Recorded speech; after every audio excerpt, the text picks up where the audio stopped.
Good evening, coaches. Delighted to have such a large gathering today. We've been seeing a little dip in the participation, but looks like this is a distinguished panel, and hence we have such a large participation. Warms my heart. So we're here this evening to discuss the becoming of an MCC, and to moderate this session, we have our very beautiful inside out Sudha Krishnan. Those of you who do not know Sudha yet, it's a good idea getting to know her. Sudha has been part of my ICF journey since I began in 2022, and she's been an inspiration at several levels. Sudha is an ICF certified PCC coach, systemic team and relationship coach, and a passionate advocate for human-centered leadership. With over 34 years of professional experience and 2,500 plus hours of coaching, she specializes in working with leaders and teams to build trust, emotional intelligence, and deeper connection at the workplace. Her unique coaching approach draws from modern psychology, mindfulness, NLP, and traditional wisdom, helping individuals move from limitation to liberation. Sudha is also the co-founder of Dialogue in the Dark India, a pioneering social impact initiative that uses complete darkness as a medium to foster empathy, inclusion, and trust. Through over 600 immersive workshops held in pitch darkness, she has facilitated transformational learning for more than 10,000 participants, including teams from Fortune 500 companies. Sudha brings warmth, curiosity, and presence to every interaction, and I've been fortunate to have been coached by her. She's known for creating safe spaces where people feel seen, heard, and empowered. As a speaker and facilitator, her sessions are interactive, reflective, and rooted in lived experience. Whether coaching in the boardroom or guiding leaders through the darkness, Sudha's mission remains the same: to help people connect more deeply with themselves, with others, and with what truly matters. So we're in very, very good hands. Over to you, Sudha. Take us through an hour of moderation and facilitation, and then we'll come back to curating some questions for the panel to take up. All Thank yours. you. Thank you so much, Madhu, for the lovely introduction. Every time when I'm asked to introduce myself or when somebody introduces me, my entire life just comes in a flash and right in front of my eyes. And what I'm left feeling is a lot of gratefulness and feeling the sense of being blessed. Now that I've shared that out, I'm really, really excited to have this conversation today. I think right from the first time when she asked me that if I would like to be part of this session, I was super excited to be having this wonderful conversation, if I may say, with your permission, freshly minted MCCs. Yeah.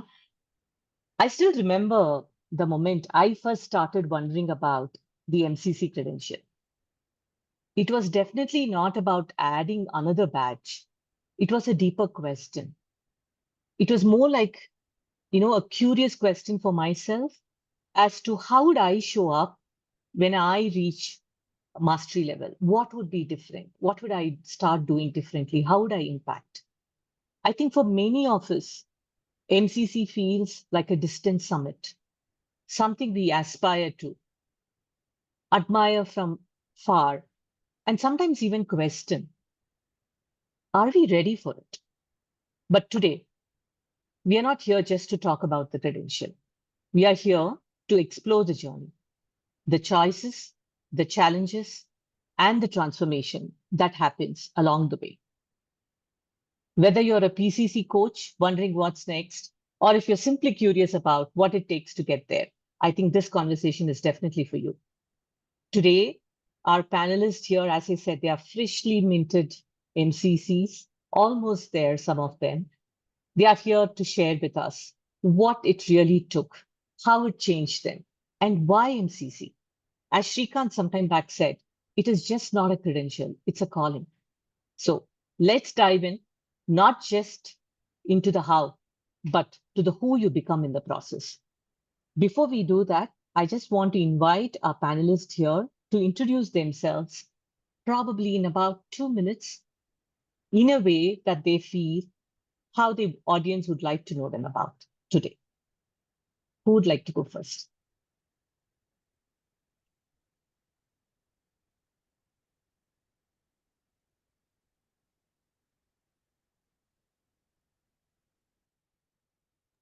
Normally they say ladies first, but given Rishi is, we should say men first and let Rishi start. All right, thank you. That was very kind of you, Neha.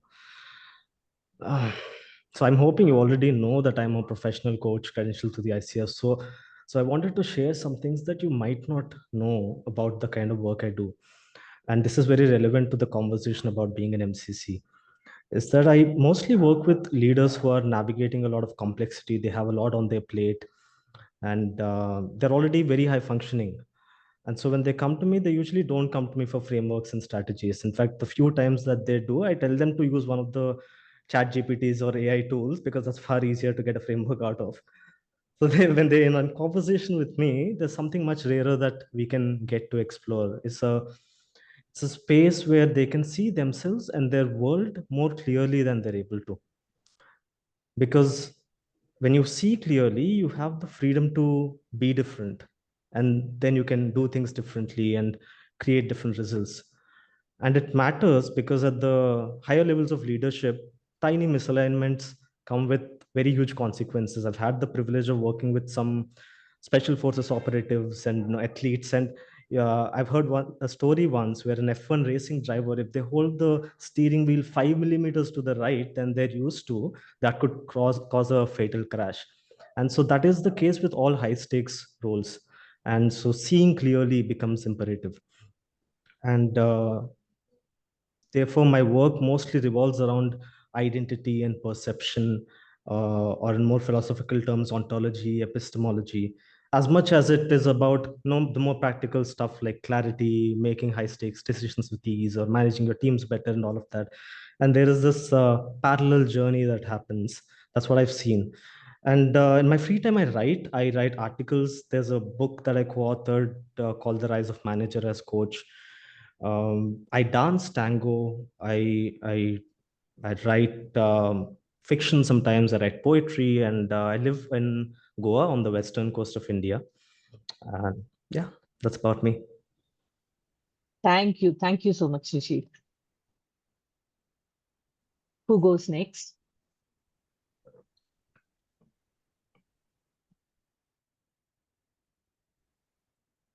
Okay, I'll go next.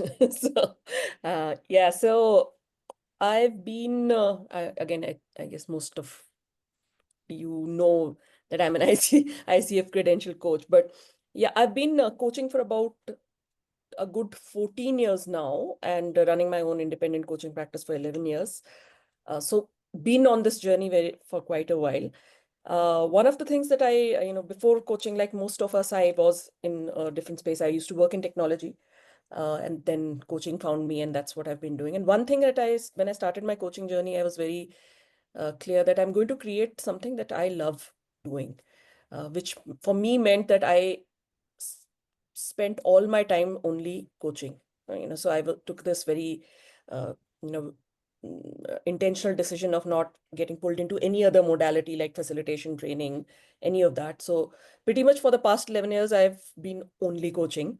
So I started with one-on-one, like most of us, expanded into group, then went into teams. So I kind of cover the complete spectrum. I think I just realized this as Rishi was speaking. So we do have a similarity there because I call myself the high achievers coach. So, going back to creating a work that I love doing, I love working with people who are high functioning, high achieving. And, I thrive in that space where, I'm working with somebody who's like thinking 3 steps ahead. So, I think I would call myself a great thinking partner, and, devil's advocate, and, coach for somebody of that caliber. So I've very, very intentionally built a practice that kind of serves me as much as it serves my clients, because I have always wanted to do, create space where, my energy is higher after the session than before it. So that's been my intention in all the work that I've done till now, primarily in the space of coaching. Besides being a coach, I paint. So I'm like a hobby artist. I guess I would call myself. I read like voraciously, and yeah, I like hanging out with friends. Yeah, so that's I guess me. I'm based out of Namauru, Bengaluru, and yeah. Thank you, Rachel. I think this conversation is also helping me to know more about all of you, though I kind of know you all a little bit. Thank you for that. Yeah. So we have Mahrukh, Amrita, and Neha. Who would like to go?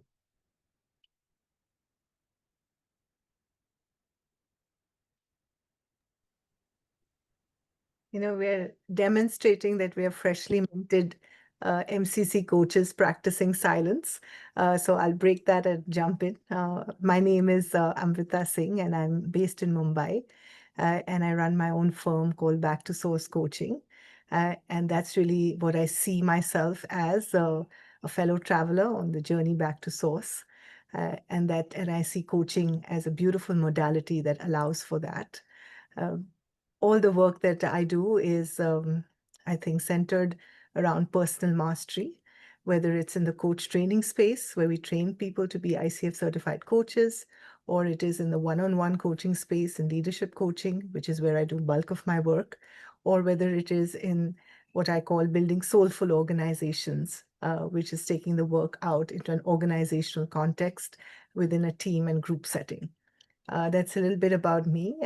Like all of you shared, for me, I think I turned 50, and it was the first time that I entered the gym, and that is my latest, newest passion of going to the gym every day and focusing on my physical health and feeling strong. And besides that, I enjoy being with friends. We have a small group that we call family, and we ensure that we meet every week, play board games. Our kids have grown up together, and that's really what gives me great joy. And I'm a student of the Bhagavad Gita. I've been for the last 20 years and continue to be a student every day. Thank you. Thank you, Amrita. It was lovely to know certain aspects that I resonate with, especially when you said board games. Yeah, my eyes went on a twinkle. Thank you. Okay, I'll go next. Yes, Mahrukh. So I got into coaching in 2008 during the meltdown. And I was not a certified coach. I didn't know much about coaching, but because I was working with right management and they were empaneled globally to work with people who were laid off, I was thrown in the deep end. And I am so grateful for that time because I think it really helped me find my calling in life. Being able to move people and help them to take aspiration-based decisions, even in seemingly desperate times, was one of the most fulfilling times of my life. It took a while for me to let go of a lot of other things that I did. So for the longest time, I was an HR professional, an OD consultant, facilitator. Some parts of that, some remnants of that still hang around in my life. But I think very slowly and surely, I've been making more and more of a commitment to coaching. I think for me, I just find that anyone at an inflection point, I coach senior leaders, I've coached C-suite leaders. I've also coached at the other extreme, students. I coach with NGOs. I truly, truly believe in the democratization of coaching. I truly believe that coaching should be accessible to people who seek it out. And that is something that I would love to work towards. I'm also now slowly getting into some spaces of coach training, which I think is very fulfilling again. So I think it's a privilege for all of us to have found something that we feel so strongly about that we never have to retire. Like I told a friend of mine, I said, unless I drop dead or I get dementia, this is what I'm doing till the very last day that my brain works. So thank you. Thank you, Mahrukh. So Neha, so Yes, it's you now. You'll have to introduce yourself. yes. So, born in Calcutta, born in a Marwari business family where girls had to be just educated enough to get married to a good guy and maybe a rich guy. So that's where my journey began as a child, where education was like it's by choice, otherwise. But being a single child, as a child, I realized I really love listening to people. I feel compassion.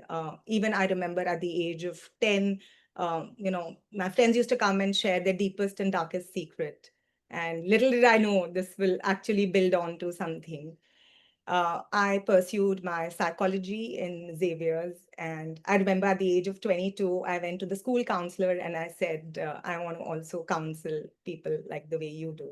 I was very attracted to Carl Rogers. I'd learned a lot about authenticity, non-judgment, being genuine. And the school counselor looked at me and he said, why don't you get some gray hair and then come back?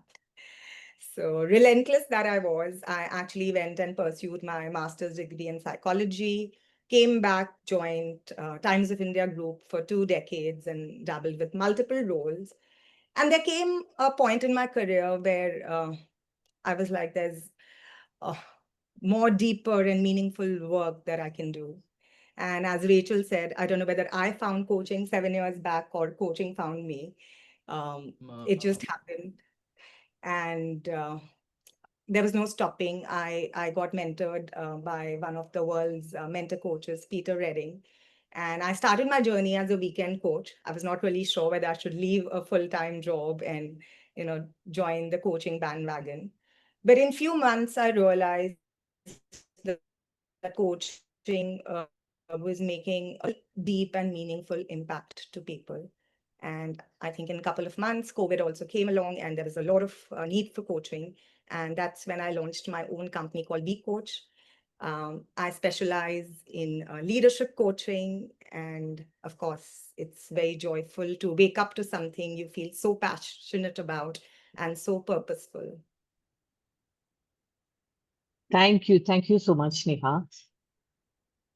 In fact, we had almost, I think, close to 100 plus or 120 plus registrations. And then thank you, each one of you, for, writing in your questions.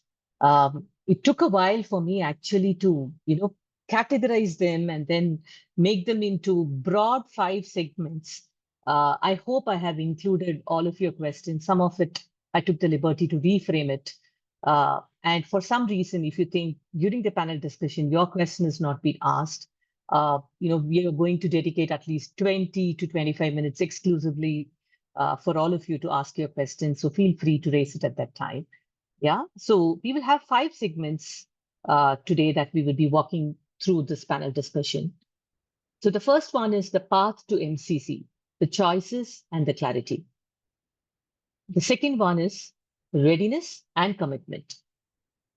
And then we'll move on to the challenges and the learning moments, followed by mastery and what changed.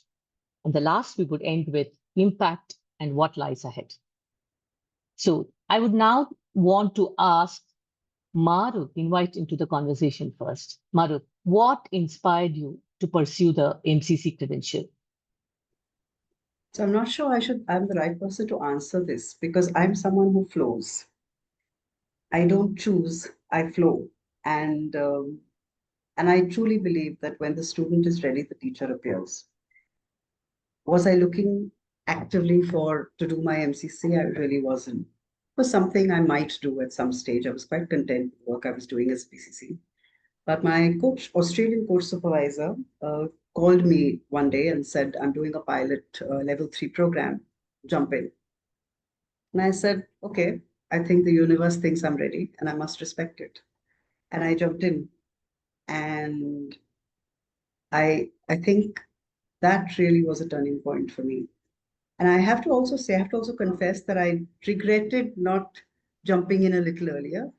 But having said that, I think everything happens. I have this true belief that where you are at that moment is where you're meant to be. So I completed the level 3 with her, and I realized that I had moved from my, moved into a space of conscious incompetence now at an MCC level, and realized this is not where the journey is going to really end. This is where the journey is going to really begin. And then Coach Sri reached out, and then the rest, as they say, is history. So I am very, very blessed, I think, to have people repeatedly come up in my life when I've needed them and given me the appropriate nudges. And I think I've also listened to the calling of the universe.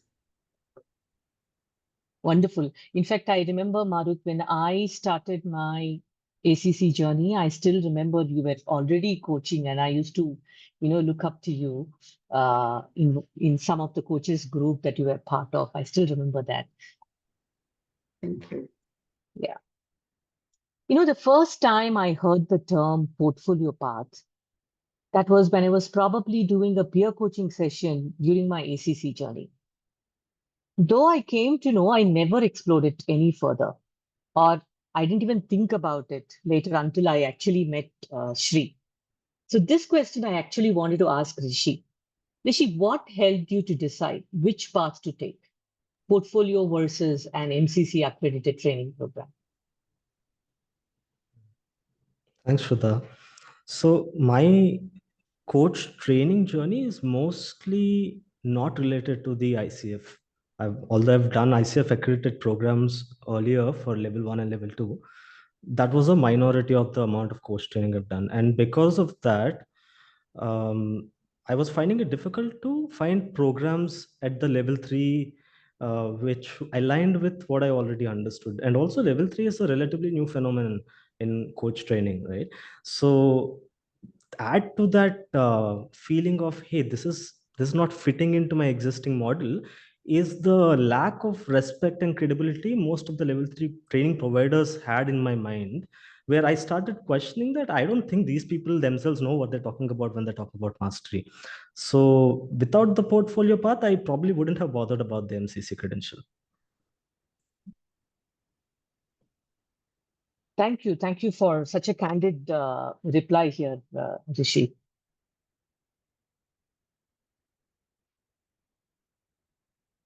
Rachel, we all have some ideas and thought process. What is MCC when we start our coaching journey? How has your thought process evolved on what is MCC over the time? Oh, I think it's evolved hugely. And part of it has got to do with, who I have been throughout my life. So just to give you the backstory, I'm like one of those nerdy kids, studies hard, who always gets the good score. I've never flunked an exam, and so I'm one of those. And one of my beliefs in life has always been, put your head down, work hard, and you get your results, right? So, and in all honesty, I have, without MCC also, I have a whole bunch of certifications, right? And for a long time, I was thinking, why do I even need it? I mean, I've got a fairly successful business. I can coach. I get results. I have good customer, client feedback. Why even do this? And till, one day my husband was like, like, there's so many PCCs. You've been doing this for so long. Why are you not an MCC? I'm like, yeah, it's not going to make me a better coach. I mean, I'm already but then he was like, no, I think you should differentiate yourself, because you've been doing this for so long. And in all honesty, I was like, okay, I mean, itne certification, I one more types, So that was my approach, because I've got so many certifications. I'll add one more, how does it really make a difference, right? So when I started, in my mind, it was just one more certification to achieve. But now that I'm on the other side of the whole journey, I would say it is not another certification. This is the only certification that I've been through, which is not another certification, right? I used to think MCC is primarily like PCC plus, right? So PCC, you have so many competencies, you're really good at those competencies. You're kind of extra good at them when you become an MCC, right? That's how I used to see it. But in all honesty, the way I see MCC now, competencies are a given, right? It's like you know the competencies, you understand the essence of the competencies, and you embody the competencies. But MCC is a lot more about beyond the competency. I think PCC is more about the competency. MCC is a lot about, I think the title of this conversation today, becoming an MCC. So it's an embodied expression. It's also about, it's almost like you embody all of that knowledge, but you enter the session in a nothing state, literally knowing nothing, absolutely empty. And that to me is MCC, where you make peace with the fact that you are not perfect. I mean, and again, a good student, I've also want to get perfect marks. And, so in MCC, you let go of perfection. It's about changing within. So MCC is more of a very deep inner journey than an outer journey. I don't know if I'm sounding like I'm going all over the place, but like that's my most abstract experience of what MCC has been. So it's not another certification. It's not about knowledge. It's about an inner change. Wow. I think the key thing that stood out for me, Rachel, it's not about an outward journey. It's about an inward journey. Yes. We'll talk about it more as to what has changed for you a little later. Yeah. I think I want to ask this next question to Neha. Neha, I had always thought that I would start to think about MCC, when probably I reach my 2000 plus hours, or when I feel more confident, or when I really get the sense, okay, I'm ready now to do this. When did you know it was the right time to begin the MCC journey? Actually, I'll go a step back, and before the when of MCC, I think the question to ask is the why of MCC. So why MCC to start with? So if I can share, my journey of being in a corporate role, feeling the emptiness, me finding coaching, coaching finding me. You won't believe, Sudha, when I discovered about ICF and this whole ACC, PCC, MCC, before even starting my ACC, I knew somewhere I want to be an MCC. And Amrita's laughing because she's been part of my journey. I just knew it. When I realized coaching was my calling, my mindset was, if this is my calling, and in fact, I also resonate with what Rachel said when I was becoming a coach, not even MCC, even becoming a coach. Everybody was like, you will not be able to sustain as a coach. You need to be either a facilitator or a trainer or a coach educator and things like that. And I was so drawn to coaching. I said, you know what? I'm just going to stick by coaching. And the fact that I decided that coaching is really, for me, a transformational process because I got transformed through coaching. That was an inner resolve that if this is what I'm going to do, I'm going to do it at the highest level of mastery, which is MCC. So for all coaches who are aspiring, whether ACC to PCC, PCC to MCC, I think one question to ask is, why am I doing it? Is it just a label? Is it a branding gimmick? I think if there is, or everybody else is becoming, I'm PCC, but so many MCCs are coming in, so let me also become MCC. So just knowing what is drawing you towards MCC is very important.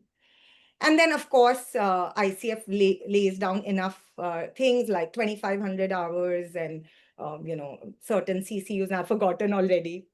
So yes, in terms of when I actually started it, it was around when I finished around 2,000 hours of coaching because I felt ready now to take on the next level of coaching. Yeah. So in a way, it's not the when, I think the why, that is what actually drove you, and that's what made you ready to pursue your MCC. Yes, I would say the why before the when. Yeah. Yeah. Amrita, in fact, I know you, even when I just started my coach training, through many of our common friends. I know you've been, training coaches, you've been managing large coaching assignments in corporates for a long time now. How did you manage the time commitment the journey actually required from you alongside your coaching, your work, and your life? So thank you for that question, Sudha. And I think that my response lies somewhere between Mahrukh and Neha's response. Because when I got introduced to coaching, which was in 2012, very quick story, I did an ICF accredited coach training program. I started a business. I failed at it miserably. And I went back to restart and start it again, which is when I again started a coach training program. And I did my coach training with Peter Redding. And for me, he is my founding father in coaching, and continues to be that founding father in my life. And right from ACC to MCC, it was an inward journey. There was no difference for ACC or MCC for me. And in response to your question, so I went straight ahead, not thinking that I wanted to be an MCC coach, but everything that I could learn from Peter, I wanted to learn. So I did all the coach training that was required for an MCC level way back in 2017 or 18 is when I finished that training. Then I had the great honor and privilege to co-facilitate with Peter for so many years and work with other great coaches and collaborate as spiritual partners for so many years. And that's really what has supported me to continue on this journey of personal mastery. So there is no difference for me in terms of time commitment between coaching or the MCC journey, really. This is my life, and I don't see it as anything different. It required a nudge again from Peter. A call from him said, I think you've completed the hours a long time ago. Why don't you just go ahead and do your MCC journey, which is what prompted me on this path to go ahead and certify and become an MCC coach. And I think taking that decision and working with Shri was when I actually started putting some time commitment to it. Other than that, it's a way of being, a way of life for me.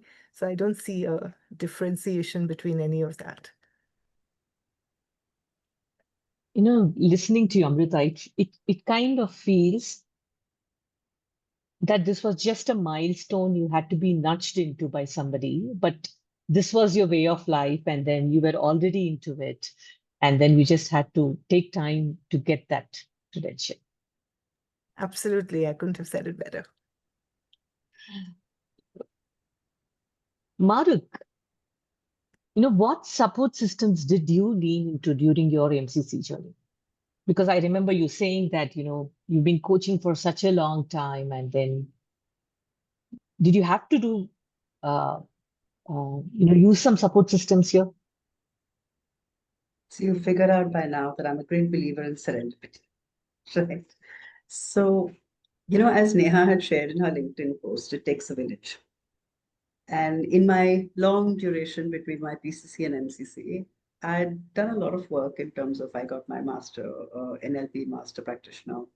I did mastery in deep coaching with Amrita and Leon Vanderpool. And each of these seemed to be taking me inwards and seemed to be, nudging me, saying, there's something more that needs to emerge. But each of these also did one more thing. They were giving me access to most beautiful communities. And these communities and many others that I was part of, whether it was Vijay's CFY during COVID or whether it's Shimantra, it's these communities that have really held me, have given me access to such brilliant support systems, right? I think all of us have engaged with each other and supported each other, not just in Shri's circle, but outside of Shri's circle, right? And I think that is what is the beauty of coaching and coaching communities. Because we all, as we hold space for our clients, we hold space for each other. And it's such a powerful, mesh, the safety net that's always there. And I think all coaches have access to that.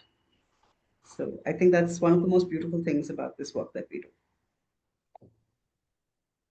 So beautifully shared, Mahrukh. I have been a recipient of such support system that you have extended to many. So I'm completely, in alignment to what you say here. So that actually I want to add three Yeah. people who've been part of my MCC journey are right here. Amrita, Mahrukh, and Rachel. Rachel, you remember before the exam, you had helped us. Amrita, of course, I spoke to you before even starting in the coaching journey. And Mahrukh, of course, the whole MCC journey. We've had so many conversations. So as just adding to what Mahrukh said, it's actually a community which helps each other. Absolutely, Neha. I'm sure all of us here today in this discussion, each one of us at least can connect to minimum 5, 6, if not more. And we all would have played some significant part in the journey of each other and the support systems that we draw from each other, right? In fact, as I started seeing people joining in, I was just wondering, oh my God, okay, it's been such a long time I saw this person. Yeah. So the next question I probably would like Amrita and Neha, both of you to answer this. What was the most challenging part of becoming an MCC for you personally? I'm going to jump at it first. Yeah. The exam was the most challenging part for me. The ICF credentialing exam was the most challenging part. Nothing else. And I'm seeing some smiles and some laughs. So you see that there's resonance there, but it was the most challenging part to take the exam. I can Yeah, I'm sure a lot about it, but I'll wait for Neha to respond. I think I'm sure that all of us here who have taken the newer format of the exams would agree with what you say, Amrita. I don't know the differentiation between in terms of difficulty between PCC and MCC, but I think all of us would say that. Neha, what was it for you? I think for me, finding the right mentor was the biggest challenge. So, in fact, last year in January, when I may have finished around 2000 hours, or I was about to finish, that's when I started looking for a mentor. And I mean, on a lighter note, my husband was the 25th guy I met, and Shrikant was probably the 15th mentor I met. So for me, finding the right person who would understand my style, my preference, my value system. So really across the globe, I met up with a lot of MCC mentors, and finally I met Shrikant, and I think I really resonated with the values, his responsiveness. Also, I just felt as if, I found the experience very personal with Shrikant. So I think for me, the biggest thing was finding the right partner, the right mentor to guide you. And it's no pun on the guiding light.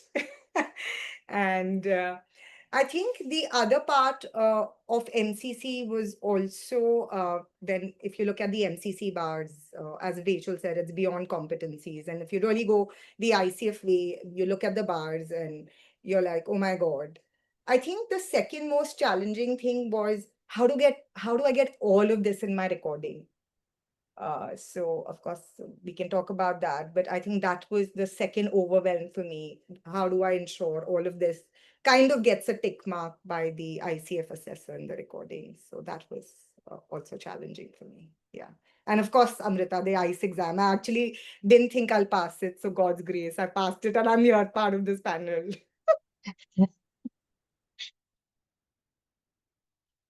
I'm seeing Sri, laughing there silently. I'm wondering what's going on in his mind.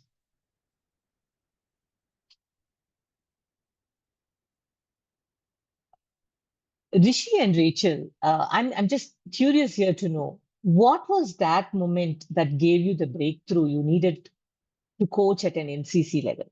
Like you knew, yeah, I got it. Rachel, I'll let you take that first. Okay, so I think there were two things for me. So one piece of it was, what Neha just spoke about, right? Getting everything into the recording. And going back to what I said earlier, because, you know, I'm the good student, so I have to have the perfect recording. You know, I dare not have even a slightly, you know, so I was getting so stuck on that till, you know, I had this conversation with Shri, and she said, no, this is a minimum. MCC does not mean, you know, everything should be there, but there are certain things that should be there. And this is what, you know, so for me, letting go of that need for that absolute perfect call allowed me to say, okay, I'm not going to focus on that. I'm going to focus on the client, you know, so that made a big difference. I think there was also this, you know, this piece that I think I struggled quite a bit with. Now, as part of my journey, you know, somewhere after my PCC, I did my NLP, and I went through the, you know, the various levels. And so I'm also an NLP master practitioner, which kind of made flow very easy for me. Like for me to pick up a client's energy, you know, words, all of that was the easy part. But what had happened in the process was I'm not, you know, I was kind of almost becoming anti-structure. And, you know, so for me, like, it was like the structure's too binding, the structure's too, why am I even doing it? I mean, as long as I get the client to some conclusion, right?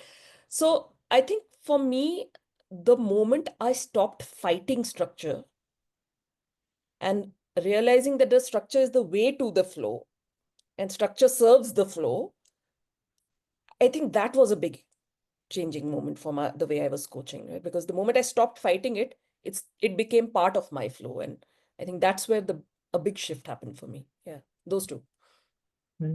Wonderful.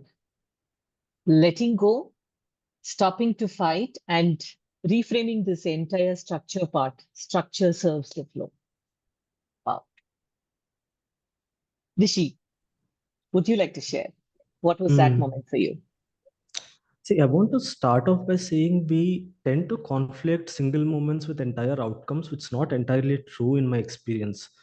I think the more I age, the more I realize the interdependency of a large number of systems for any outcome.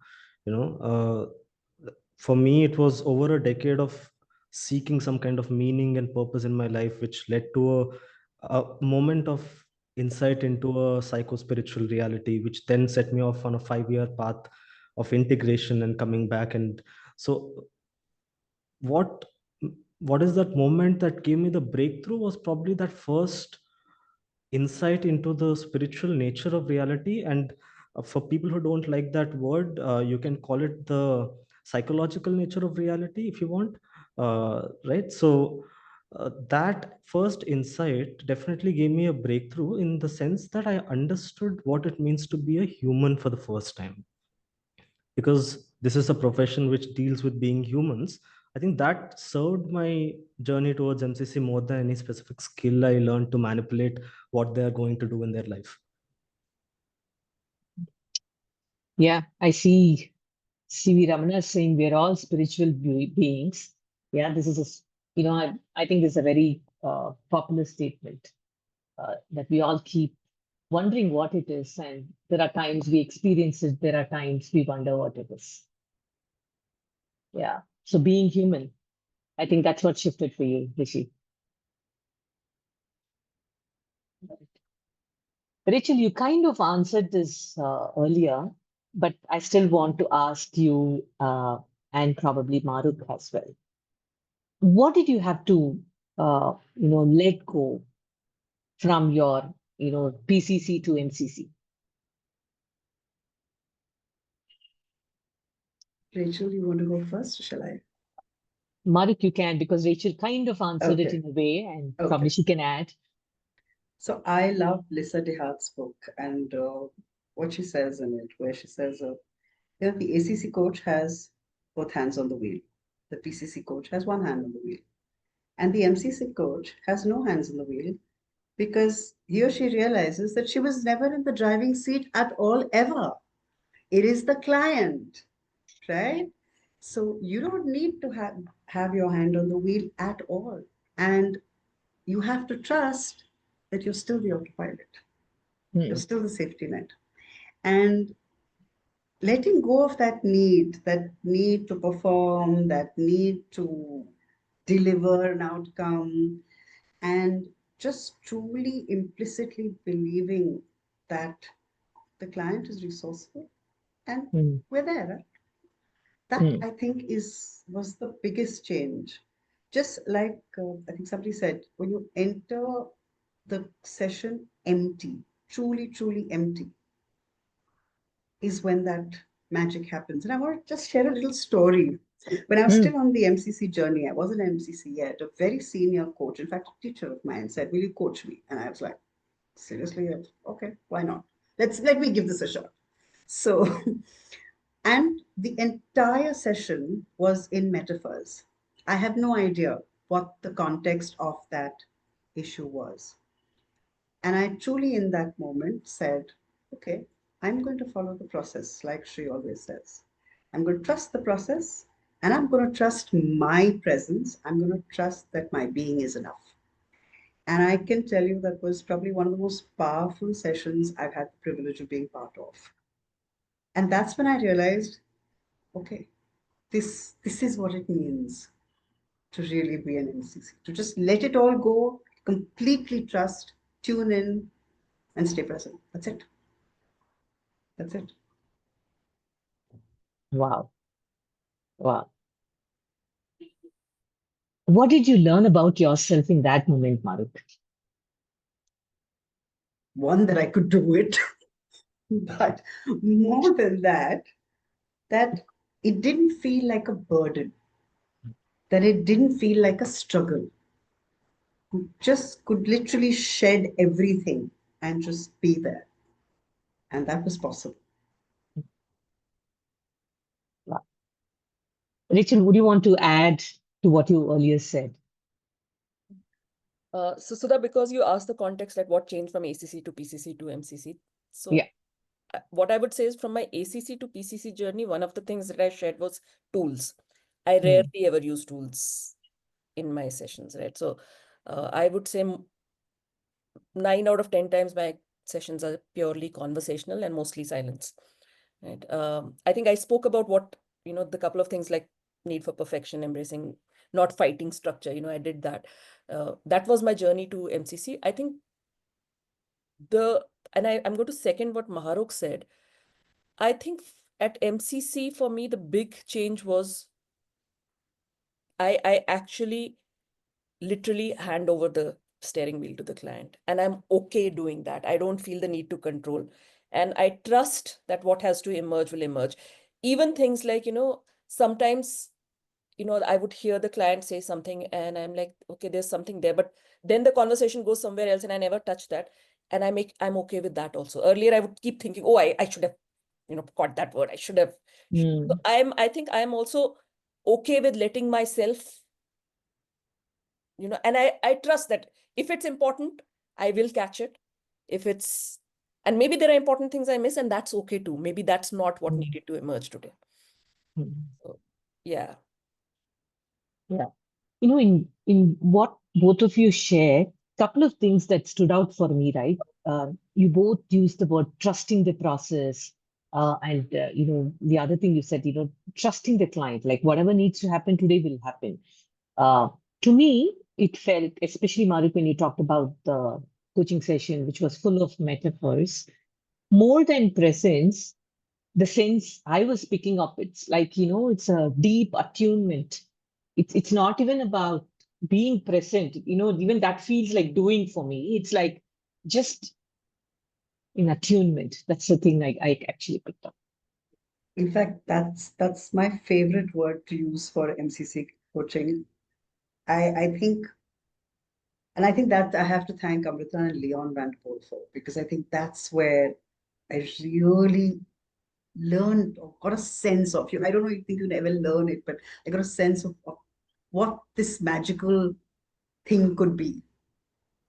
And so often in a conversation, when that attunement is there, there is suddenly this emergence that happens, and you have no idea where that piece has come from. And at MCC level, you trust yourself to put it out there. Yeah. Earlier, you would say, no, maybe I'm overthinking it. Maybe this is something that's coming up. This is mine. This is not. At MCC level, I've realized now I trust myself to put it out there and offer it. If it doesn't make sense, it doesn't. But it seems to land. And it's really, when there's really attunement, I think Sudha, you said it so beautifully. That's the word. And that's the difference. Yeah. Sudha, can I chime in for a second? Please. Yeah, and I just feel so tempted, such a yummy conversation. Is this sense of making ourselves empty, and I just want to speak to that piece, is it's like being able to hold a sense of emptiness and completeness together at the same time, and neither of them really matter, is really how I see this whole journey and process. And like Mahrukh spoke of attunement, I think the other piece to it that allows for that is allowance. Mm. Holding the attunement and allowance piece in coaching is really what supports for that. And that's really what when I say personal mastery, that's really what I keep going back to in saying that it's really, at the end of the day, the coach and client become one, and really all that's left is just the coaching space. And that's what you are stepping into, the client is stepping into, and from there magic unfolds. And so I just felt called to share that with all of you. Yeah. I'm I- just going to add one thing in that one. And, this attunement that we're talking about, and Mahrukh also used this word, when you're truly empty. So I've always had this belief that when I'm really coaching well, it flows through me, not from me. It's almost feels like the wisdom of the universe or a deeper wisdom that is flowing through me, and it's not me. I feel it flows through me. Right? So I feel when you become completely empty, you become completely silent, you are able to see and experience the client, and you are also able to see and experience that wisdom. And hence that, like the thing that Mahrukh said, the question arrives and you don't know where it's coming from, but you trust it to flow, because I trust that there is a, larger wisdom that is flowing through me, and which is not necessarily mine or from me. I don't know if that makes sense, but that's how I experience it. No, as I'm listening to all of you, the another metaphor that came to me, it's like almost coaches like this movie screen. When the movie starts playing, you don't see the screen anymore. It's only the visuals on the screen. Coach is almost invisible, but everything is happening in the presence of the screen, which is the coach here. I think Rachel, you said, you let go of this structure, and then you kind of reframed it as, the structure serves the flow. For me, listening to all the three of you, it kind of felt it's that fluidity. It's not even the structure anymore. It's just that fluidity and that space where it's just all co-creative. Yeah, perfectly said. I think this conversation is getting really interesting. I'm almost forgetting what questions I actually wanted to ask you.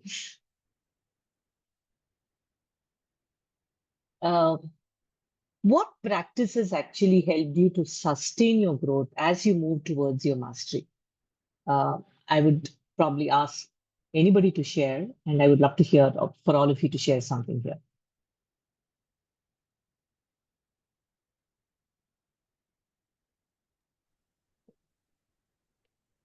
I'll share. I think that when I began speaking, I said that coaching is just an excuse for personal mastery.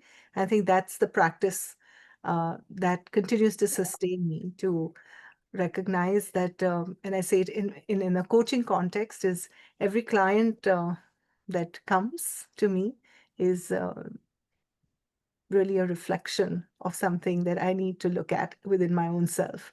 And so it's an opportunity for me to again go take that inward journey.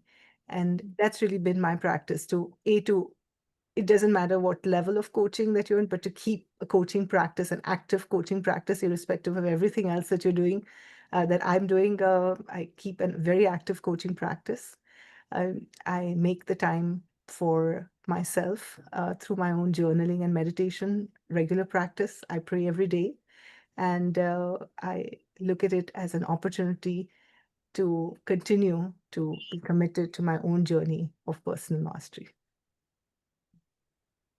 Thank you, Amrita. Rachel, Mahrukh, Neha, Rishi, would you like to share something? So Sudha, with respect to MCC specifically, I think one practice that really helped me, which I started actually a year back, was recording my coaching sessions. I think that's been really useful because one is when you're coaching and one is when you're actually observing yourself coaching. I think that threw a lot of insights for me early on. So that is a practice that has truly helped me hone my skill.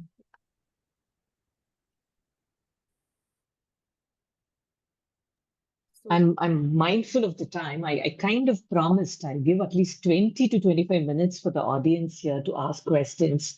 So I just have one last question, which I would want all of you to definitely answer in your own way.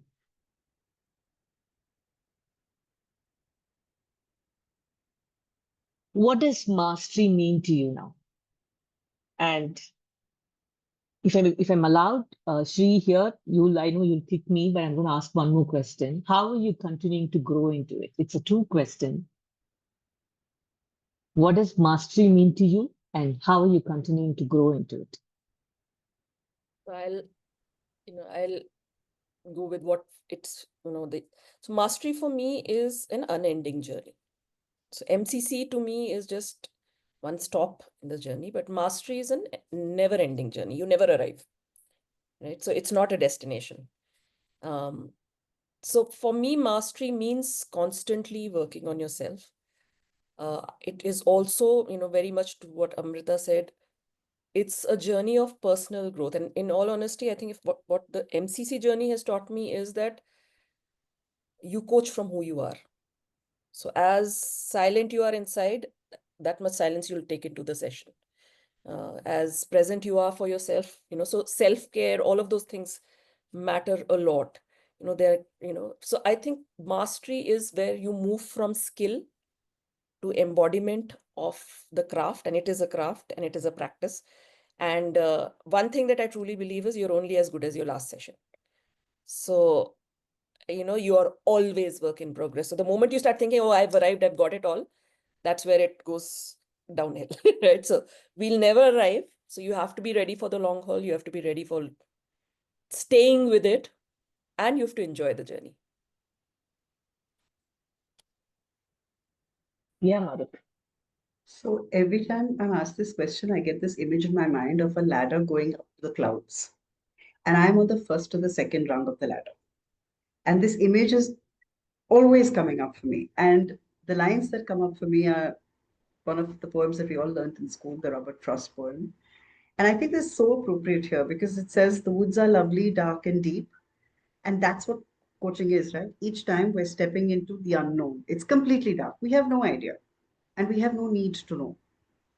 Walking into that dark space. And we have promises to keep because as coaches, I think we really have to uphold certain certain ways of being. And there's miles to go before we sleep. Whether we this is like Rachel said, there is really no end. And I think that is the beauty of the MCC. At every other level, if you I think I've got it.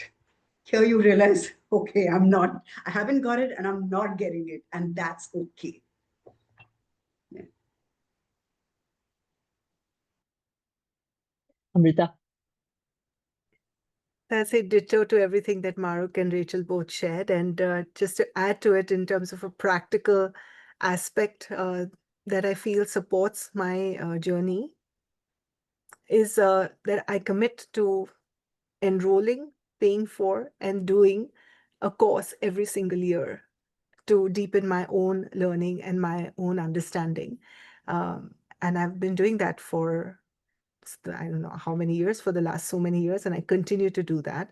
And so committing to do that, which allows me to expand my presence and expand and deepen my presence, is one part of it.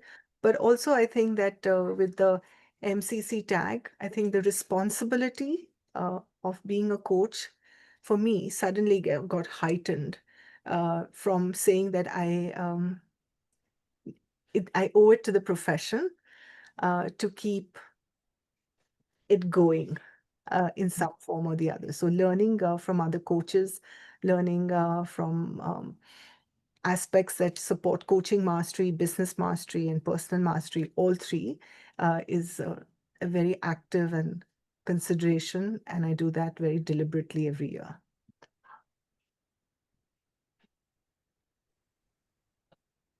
Rishi and Neha.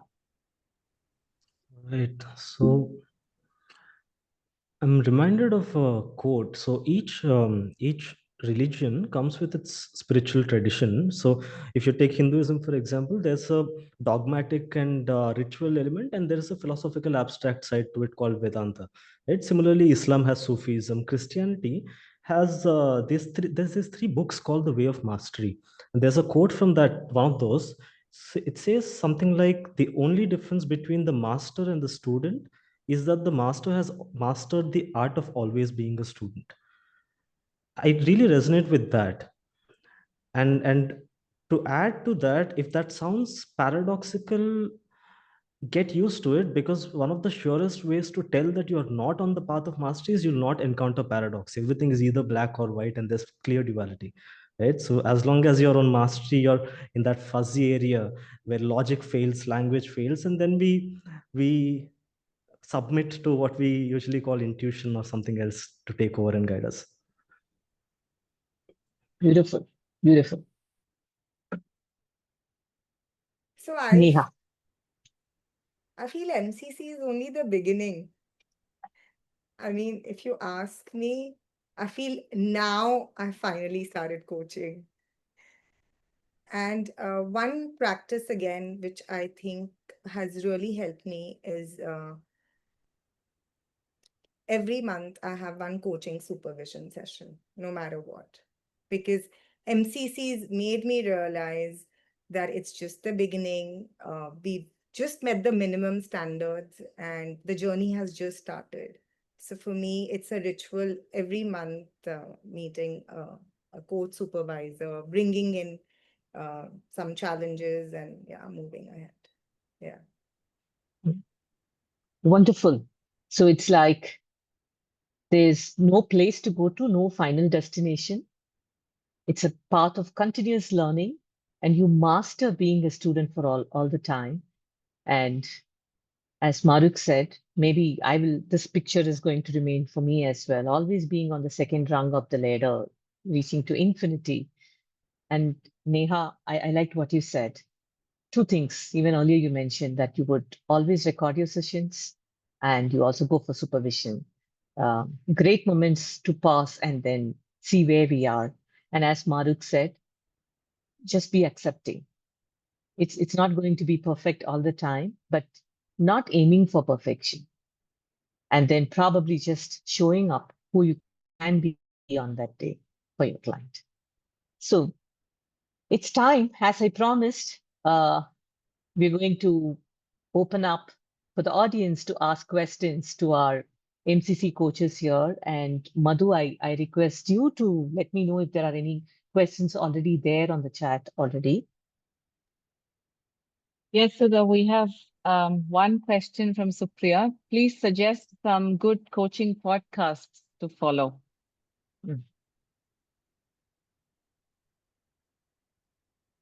I think in classic coach style, I want to offer a question back to reflect on what good means for you in regards to where you are in your journey, because it's very easy to give advice and I can give you something that you might not relate to at all. So I think getting more clear exactly on the purpose of the podcast will be helpful for you. Okay, Rishi, what did you listen to, if at all you listen to any podcast? Actually, no, I do not listen to one particular podcast. I really go with the topic of the particular edition of the podcast that resonates with me based on where I am in my journey, rather than sticking to that's kind of dogmatic. This podcast is the best. Not me. Okay, thank you. Rishi, there's a question for you. If you could speak a little more about the portfolio path. Yeah, sure. So portfolio path basically means that you do whatever coach training you want to do, you relate it back to the ICF competencies and code of ethics, and you apply for your examination with the ICF. And if your recordings qualify ICF standards, you're invited for a written examination. The difference is that the education that you've completed is not pre-approved by the ICF as being in accordance to its standards. So the burden kind of falls on the coach applying to make sure that the details of the trainings that they've attended are in alignment with the ICF competencies and the code of ethics.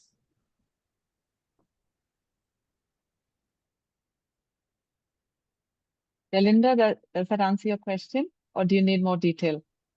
No, that's great. Thank you very much. Okay. And I think Neha has also suggested some coaches that she admires. Supriya, if that can add to. Yeah, thank you. Thank you, Neha. Priya? Hey, hi. Thanks for this wonderful, insightful session, everyone. The one thing that comes up for me, because I'm also a freshly minted PCC, is we all reach to a point of, we have to become this PCC or, finish the exam. And then there's a sudden void. Okay. And that's what I'm feeling at the moment. There's a void. I don't want to look into, okay, what next? But I want to know, how do you deal with the feeling of, as new MCCs, what has shifted in your being such that the future has become clearer? So I think I'll answer that for you, Priya. And again, speaking only from my experience, I think so. I think one thing about me is that I have always seen myself as a learner, right? So even before I became, I got into coaching, even in my technical career, I was always a learner. Similar to what, Amrita shared, I've always invested every year in my learning, right? So for me, I think when one thing, like with the certification part after MCC, there's no certificate as such that we're looking at, right? But I think one thing that I would say is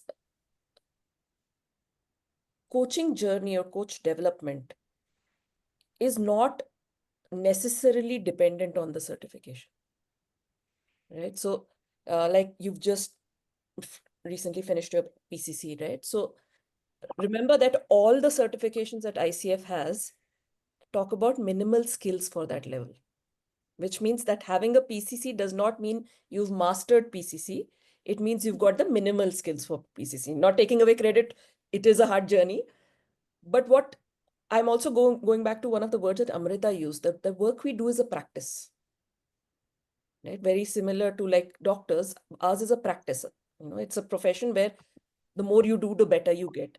So every coaching session that you do is still an opportunity to do better than the last one.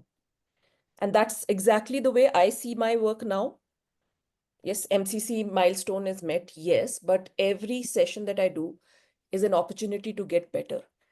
Because again, MCC as a certification is minimal skills required for MCC. It doesn't mean that I've arrived, I've become the world's best coach, right? And like I said earlier, mastery never ends. So there's always a better level of coaching that we can do. There's always something, deeper that we can get into. So see this as an unending journey.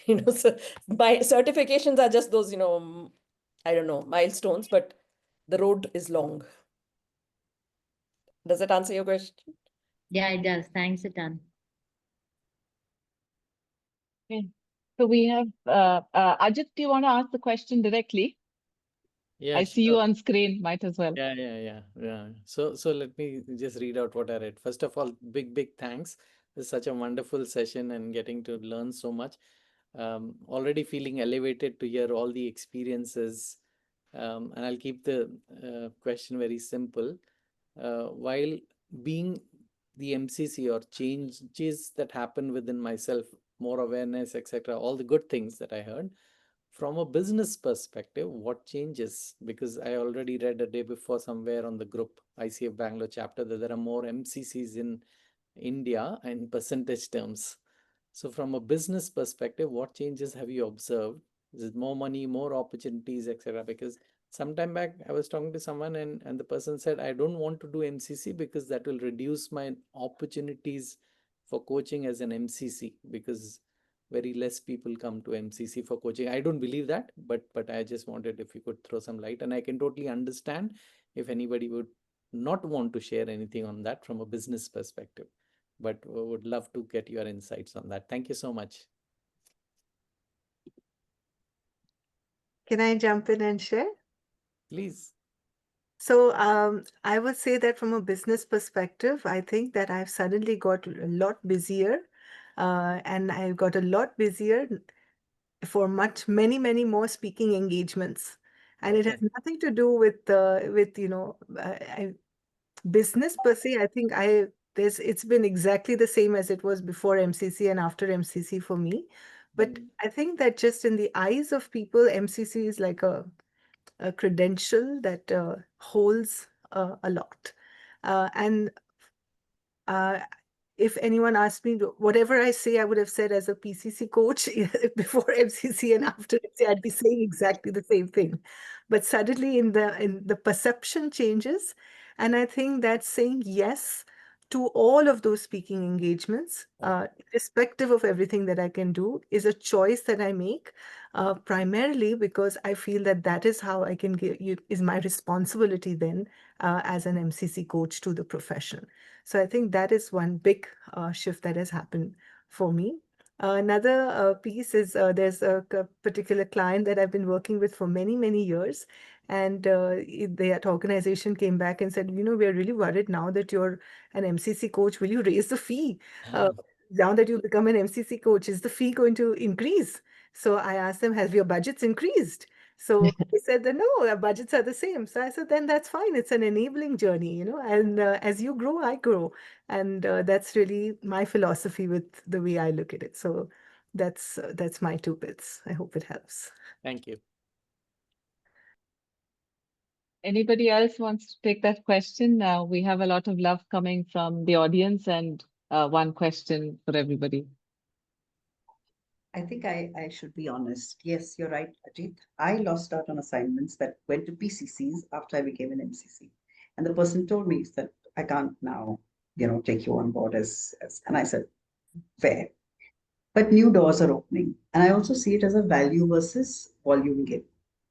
So things are shifting. Like Amrita said, I think I hear my own voice a lot more than I have heard in the past.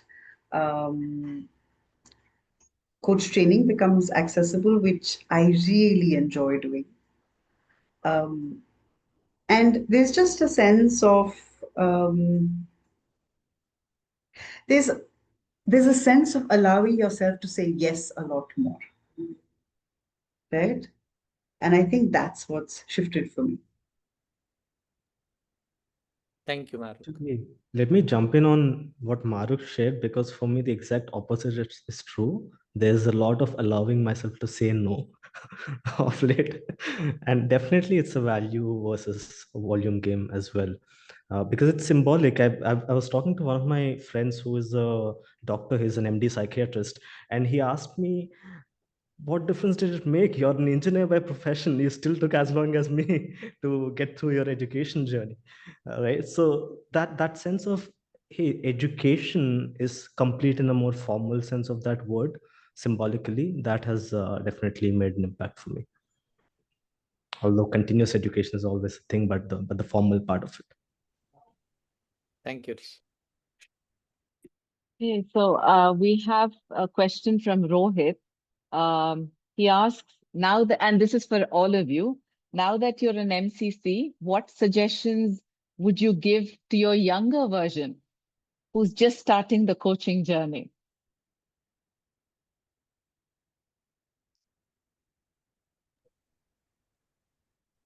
So if there's one thing that, when I look back at my entire journey of coaching, and development, I would say invest in yourself. Right. So you are, see, like, and and then this kind of also, ties in a little bit to the conversation that was happening on the ICF group, right? So there is always going to be competition. There's always going to be certified coaches more certified than you, less certified than you, clients having this confusion of what is a coach and what is a consultant and what is a trainer and what is a mentor. All of those realities will exist. But at the end of the day, the one thing that takes you ahead is what is the value that you create for the client. Why should a client, after having one session with you, come back to you? Right. So that will only happen if what you do in the session is something that the client sees an impact with, right? Or something changes for them, right? So again, I'm going to go back and say that certification is all that great and fancy, very good. But what really it boils down to is what happens in the session. Was the session powerful enough to create that impact for the client that they want to come back to you, where they see you as a partner in their growth, in their journey, and the trusted person that they know that when they spend that 1 hour with you, life will change for them. And that's, at the end of the day, that's the measure of it all. Everything else, yes, you also need marketing skills and all of that, yes. But if you want to have business that comes on repeat, it's going to be what happens in that session. And that is a sum and total of what do you do and what are you doing outside the session to develop yourself. So that's one thing. If you do nothing, work on yourself. Thank you, Rich. Thank you. I'd also, actually like to add that all these certifications are all external. Coaching has to be a calling. If you truly enjoy the process, then go deeper with it.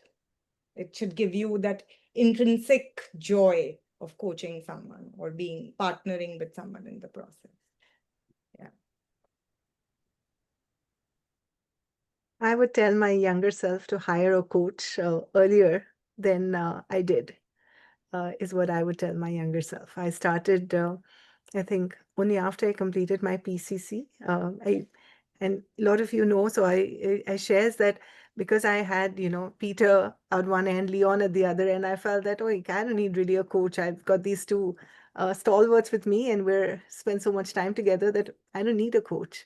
And that was a big folly, I think. And I would tell my younger self to definitely hire a coach and keep getting coached as you coach others.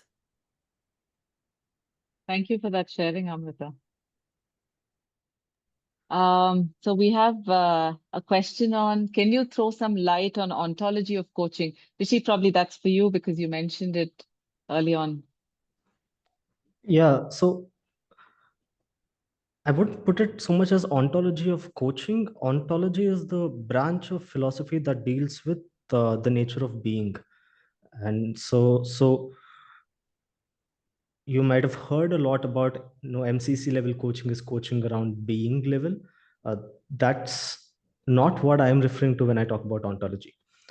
It's simply put the nature of existence, objectively speaking, which we cannot access because we have a subjective sensory apparatus, right? So that branch of philosophy tries to inquire into what is this potential nature of reality, which is a much larger subject. But how it narrows down into a coaching conversation is when I'm sitting with a client, I know that their experience of their world is a mix of their circumstances and their perceptions around their circumstances. So this sense of, and obviously they are experiencing themselves as a human being in their world. So that being aspect in terms of how they are relating to their own life becomes very prominent. So ontology plays a role in the direction of the inquiry. The same situation can lead to a completely different result if you're a coach trained in a solutions focused approach versus a NLP based approach. So ontological approaches tend more towards inquiry around identity and Amrita phrase shift in being, which is what around deep coaching is about. So that level of identity and what it means to be as a foundational aspect before what to do comes, which is usually the place where the client comes to us for coaching. Dr. Selvaraj, does that answer your question?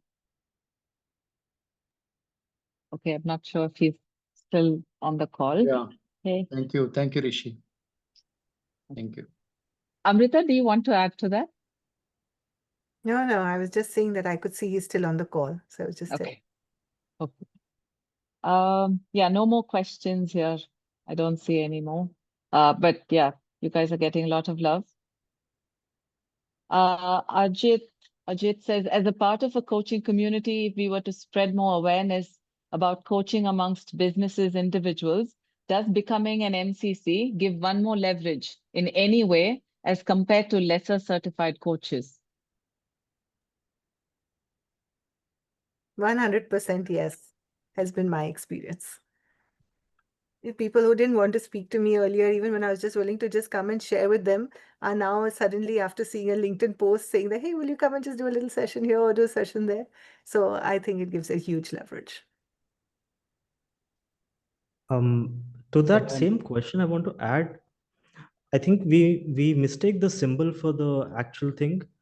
Becoming an MCC is not the reason why the leverage comes. It's that the person has gone through the journey that resulted in them getting that letters, beside their word. So the value is in the complexity of the journey that is shorthanded by the title MCC itself. So the focus in my mind is more about what is your specific journey towards MCC rather than getting to the credential, because it can be a totally meaningless credential if you just got through it because you needed to get it.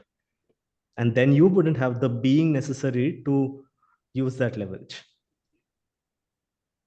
I just want to add one piece to Rishi's comment, and I agree with you 100%.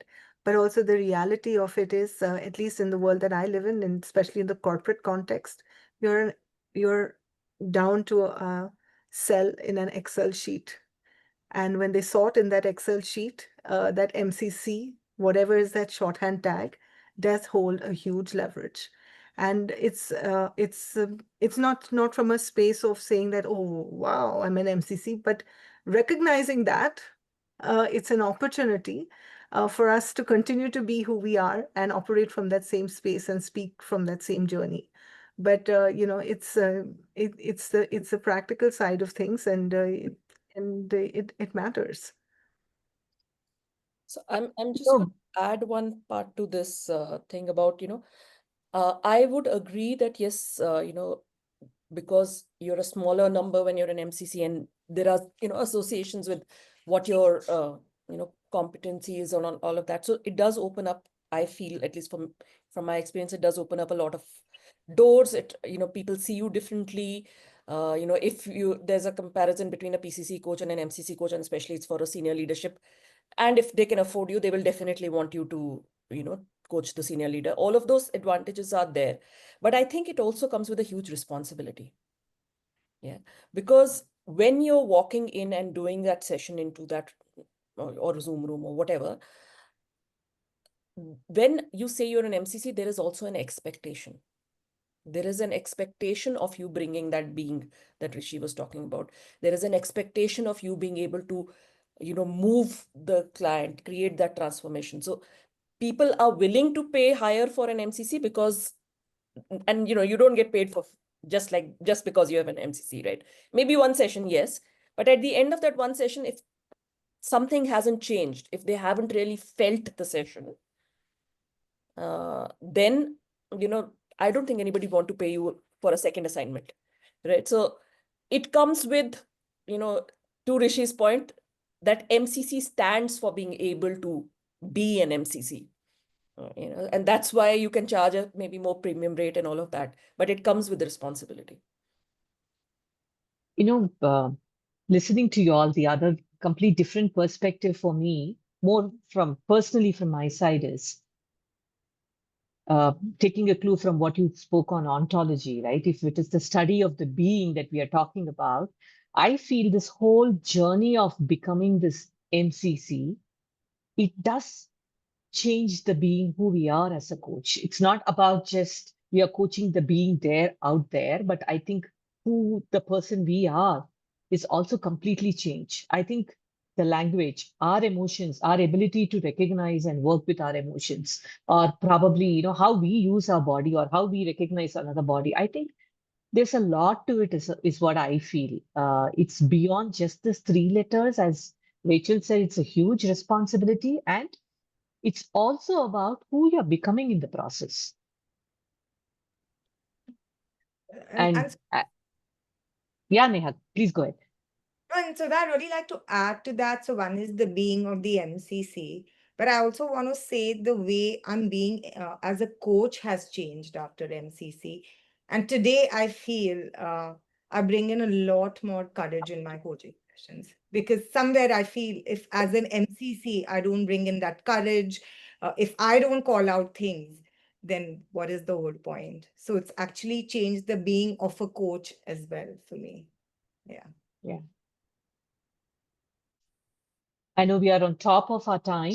I think we can go on and on and on with this conversation, looks like. I think, Sri, you need to be doing more of these sessions, I feel. I'll be more than happy to be moderating and partaking, and we should invite more and more MCCs into the panel to share about their journeys, what has this done to their being. Yeah. So thank you for being such a lovely audience. I could see almost 5 minutes back, until 5 minutes back, we had almost 60 plus people, and even 5 minutes back, 50 plus people still, staying in the conversation with their curious questions. So thank you so much for not just registering, but also for showing up and actively participating here in this conversation and asking your question. I hope it was really worthwhile, your time, effort being here today. And I hope the MCC coaches enjoyed your conversation, answering the questions and sharing your journey here with us. Thank you, Sudha, and thank you, everybody. Thank you, Shri. Thank you, Sudha. Thank you, everyone. Thank you. Thank you, everyone.